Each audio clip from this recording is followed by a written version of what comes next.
In this video, I'll be showing some super special secrets for stunningly speedy sushi. A surprisingly simple, sensational savory snack.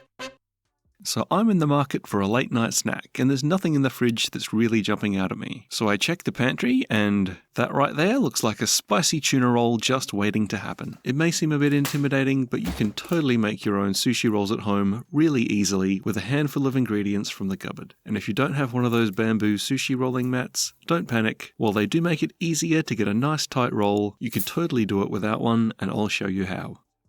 I'm starting with a half a cup of sushi rice. Half a cup of rice is enough to generously fill one regular sized sushi roll, and I'm going to rinse this underwater until the water runs clean. Then we drain all the water off the rice, and the amount of water that I'm going to add to cook it is 1.5 times the volume of the rice. Put that over a medium heat and bring it to the boil. As soon as it starts boiling, turn the heat right down to low and pop a lid on. We're then going to let that sit and simmer for 15 minutes. One of these little snack-sized tuna cans gives the perfect amount of tuna for one roll. So crack one open, drain off the water, and to that we're going to add some mayonnaise. Not too much, just add it bit by bit until there's enough to bind it all together. You can make this as a plain tuna roll, but I like a spicy tuna roll. And in order to do that, we need to make our tuna spicy. And there's any number of ways you can make your tuna spicy. It can be as simple as adding some chili powder, some sriracha sauce, or chili crisp. But I particularly like to use this stuff. It's called Sushi Togarashi, or Japanese 7-spice. It's available in most Asian grocers, and it's a lovely combination of hot spices, sesame, and citrus. It gives a really zesty punch. Whatever kind of spicy you're adding to your tuna, just add enough to make it as spicy as you like it. It's nice to have something fresh to add to a sushi roll too. Often this will be julienned carrot or cucumber, but I've got some nice fresh spring onions on hand, and I think they'll add a really nice freshness and aroma.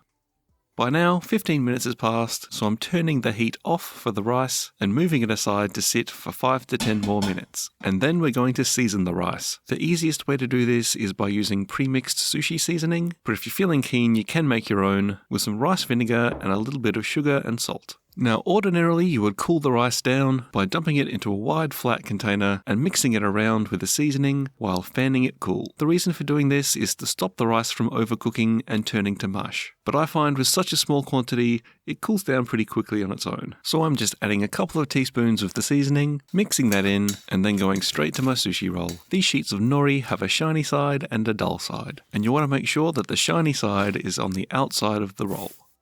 This rice is really sticky, so wetting any utensil that comes in contact with it is a really great way of stopping it from sticking, and this includes your fingers.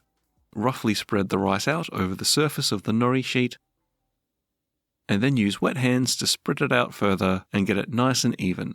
If you find it difficult to spread or you're getting sick of the rice getting stuck to your fingers, one potential solution is to fold a sheet of baking paper around a sheet of nori like this, spread your rice out into that, then use your hands to squish the rice flat and push it all the way out to the edges and the corners. I usually find it pretty easy to spread the rice out by hand. This might be solving a problem that doesn't exist, but if you are having trouble, this does give you a nice even square. You can then just place your nori on top with the shiny side facing out, flip it over and peel off the baking paper. Spread out your tuna filling evenly, about 1/3 of the way along the sushi roll. Try and get it fairly even. This helps to keep the sushi roll nice and uniform and avoids having fat and skinny bits. Before rolling it up, dab a little bit of water along the bottom edge to stick everything closed once it's rolled. Then pick up the other end of the nori sheet, fold it over the top of the filling, and start to gently push forward until it starts to roll. Once that initial layer of rice and nori roll has passed over the top of your filling, and when the surface of the nori is about to come back in contact with the rice, use your fingers to gently squeeze along that edge of the nori, pulling it towards the center, and with a gentle pressure from above, gently working along to make sure it's rolled nice and tightly around the filling. Continue until you get to the end, and make sure that the wet surface of the nori comes into contact with the shiny outside and sticks it closed. You'll want to try and cut this without squishing it, so pick a really sharp knife, wet it so the rice doesn't stick, and then cut the sushi roll using long slicing motions. You can choose whether you want to eat these as long rolls or cut them into neat little discs. If your knife's getting sticky, it may help to wipe off the knife and re-wet it between each cut. Serve that with a little bit of soy sauce for dipping and some wasabi on the side if you're feeling brave. And that is a super simple but perfectly delicious sushi roll. The only way you could possibly mess this up is by adding too much wasabi. Ooh. Whew. That was too much wasabi. Whew. If you're interested in some other Japanese recipes, check out this video here for a really good Japanese savory pancake.